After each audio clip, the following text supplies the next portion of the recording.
Better late than never, a little Q2 review. So for Q2, my combined books read over the 3 months of April, May, and June was 20 books. So in April, I read Heavenly Bodies and the Plated Prisoner series. In May, I read Bridge Kingdom, How to Lose the Time War, The Night and the Moth, Gears and Glory, Rag Picker King, and Our Infinite Fates. And in June, I read The Scarlet Veil, Shady Hollow, Dowry of Blood, When Devils Sing, Shield of Sparrows, and the Unfated saga. I actually did better in June than I thought I would. The longest book that I read in Q2 was Glow at 672 pages. And the shortest book I read was This Is How You Lose the Time War at 198 pages.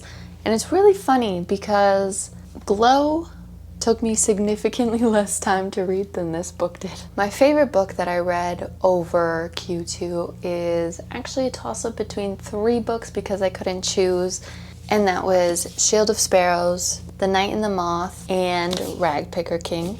The hardest book to read was This Is How You Lose the Time War. This one was a little bit challenging for me, but I think it's definitely worth it. And the easiest book to get through was Our Infinite Fates. And a book that disappointed me was actually really hard to choose, but I'm gonna have to go with Goldfinch, the 5th book in the Plated Prisoner series.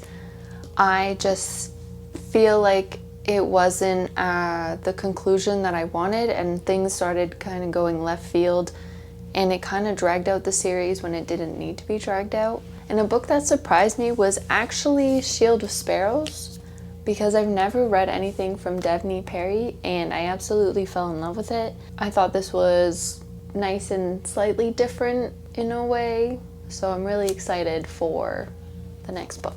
And is there any books in this that I would definitely reread?